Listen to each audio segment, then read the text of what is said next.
All right, what's up, everybody? This is Jose Trujillo. This is a painting I did earlier here, and let's move on to the next one. I got another painting I want to share with you guys here, and this one's going to be a bird. I believe they call them cranes.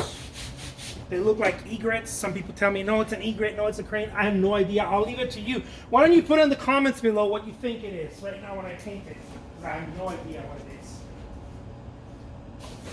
In my mind, it's just a bird. It's just a little birdie. That's all I can think of. It's just a little birdie. All right, let's start drawing it, because that's how I like to do it. I like to draw it first so that I have a roadmap, right? Sort of like a little paint by numbers. Yeah, paint by numbers. Little roadmap. There we go.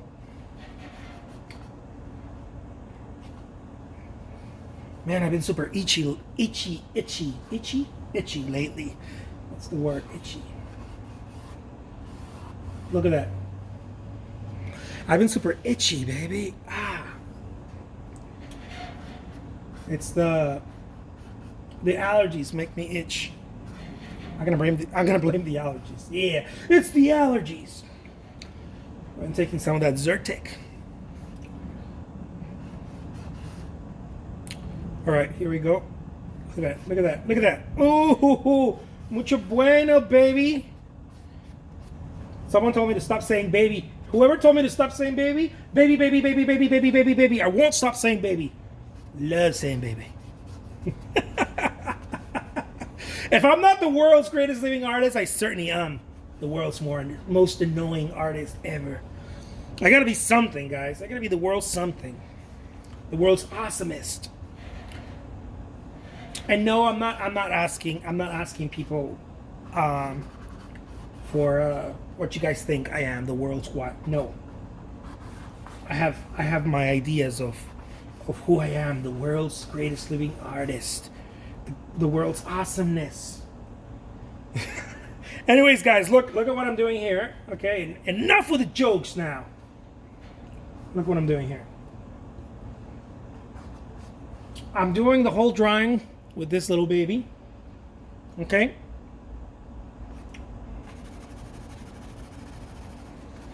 That's all I want to do. That's really all I want to do. I don't want to over complicate the thing. Okay? I don't want to overcomplicate the thing. That's it. So now what I'm going to do now is I'm going to come in with a slightly not too small, slightly bigger brush right here.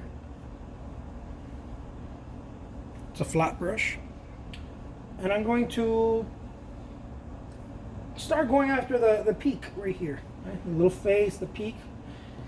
Remember, my idea is not to finish it and then move on. That's not the idea. The idea is to work on it and move on. This is a very different approach than what a lot of people out there are doing. I am not trying to finish it and then move on, meaning I don't want to finish the peak perfectly in my mind and then so that I can move on somewhere else. No, I am working dynamically. I work a little bit there. As I feel it's right, I move. Okay? I'm trying to work dynamically. Now, the same brush, it's not going to work for the whole painting or the whole part of the painting, so I'm not trying to work the entire painting with the same brush or the entire area with the same brush. Sometimes I'll get away with it, but I'm not looking to get away with it. Okay? I'm not looking to get away with it. Sometimes it does happen where a certain area, an entire area, all I need to do is use the same colors and kind of paint it with the same brush and then move on. But I am really not looking forward to that because it cuts my creativity. See, it cuts the flow. There's a flow happening and I don't want to cut it. And so what I'm going to do here is I'm going to bring another brush, okay, and possibly even play with another slightly different color. But here, I'm going to play with a little bit of magenta.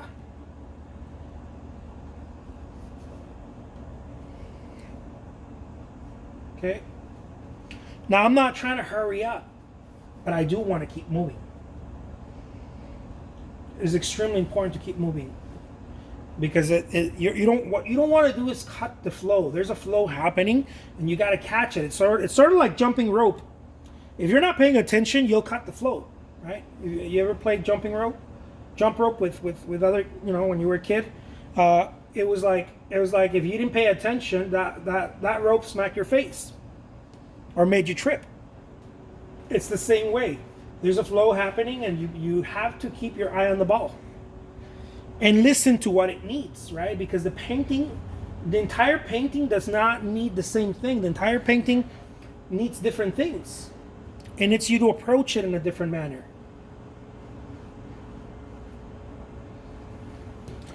I always compare it to like a relationship, I compare it to a relationship. Your friend doesn't always need you to be the "I told you so." Sometimes you do need a kick in the butt from a friend who's like, "I told you so," but many times you also need someone who's like doesn't judge you at all, right? And doesn't make you feel like "I told you so." I don't know why I make that noise. It just sounds like one of those friends, right? But sometimes you just need the friend that's like, "Dude, don't even worry about it, man. I'm here for you. I don't care whether it was your fault or not. I don't care. I'm here for you," right? Sometimes that's required in a friendship, and sometimes something else is required in a friendship. Sometimes it's required distance, right? I don't want to be around you right now, dude. You're toxic. I don't, you're still my friend. I love you. I just don't want to be around you. You're being fucking toxic right now. Peace. You need different things depending on the times. We all need different things. I have friends where I'm like, "Dude, I can't be around you right now." They're like, "Well, just tell me what's the problem." And I'm like, "You really want me to tell you?" Because then I'll say shit. I'll say the shit that I'm feeling sometimes. I'm like, "Dude, you're being toxic. You just are. I'm sorry.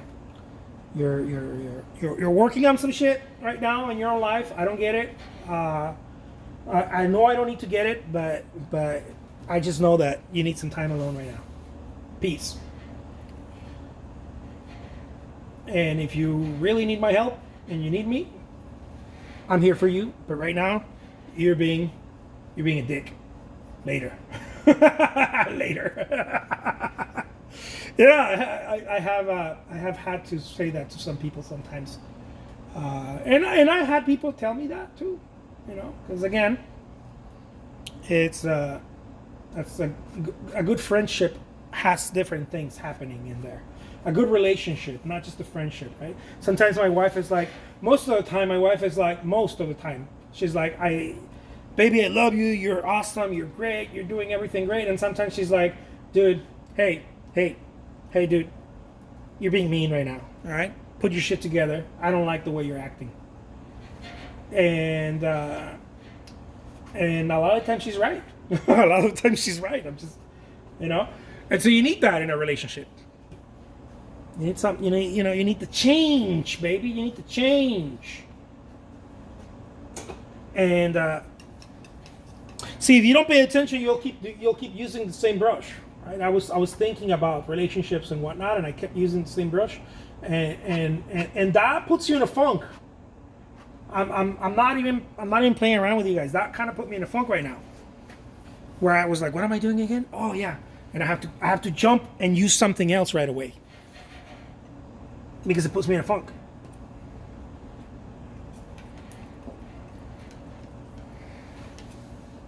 Some of my older videos, I've been using one brush for small paintings because I was trying to show people how to loosen up. Okay, how do you loosen up? You loosen up when you're painting. But this ones that I'm showing you, this slightly larger ones that I'm doing, also a lot of these ones are my eBay auctions. Okay, some of them are not. Some of them are commissions, and some of them go to my Etsy store and also eBay store and other stores, and so this is the work that I'm actually selling. So I'm showing you how I paint the stuff that I actually sell. Okay, how is it that I do it?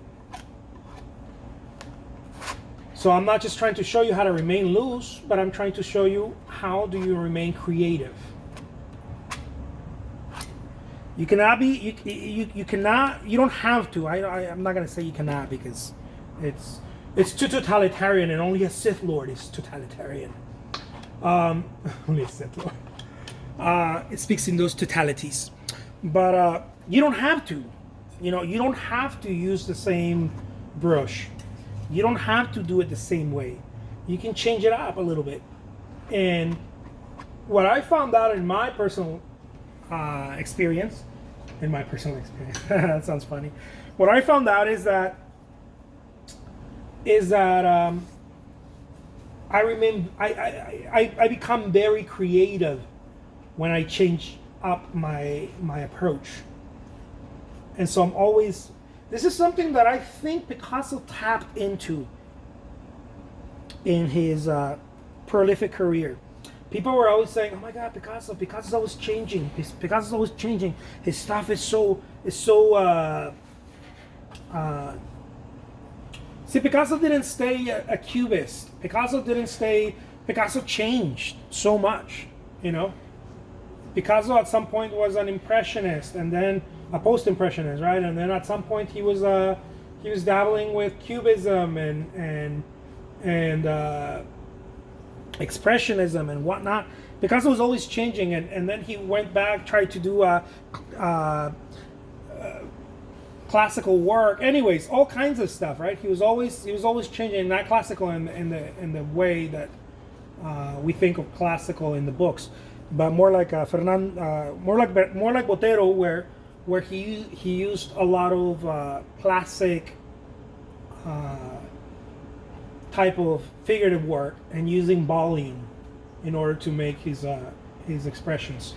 So anyways, he was always moving, he was always switching, and I think that he tapped into that, because when I start doing that, when I learned how, no one taught me this, by the way, this is something that I figured out on my own, out of necessity. And when I started tapping into that, I realized that I was pretty much unstoppable, because I could do anything, right? You can paint in any form, any way, because you're always changing. You're being dynamic. Anyways, guys, this painting will be available on my eBay shop. I hope you guys enjoy it. Take care. This is a 16 by 20 inches oil on canvas. It's stretched canvas, and it's available. The auction will start at 99 cents. I will put the link to my auctions below. I'm gonna pin it in the comments below. Check it out, guys. Okay, take care. Thank you so much. Hey, subscribe to my channel. Subscribe. Yeah, subscribe.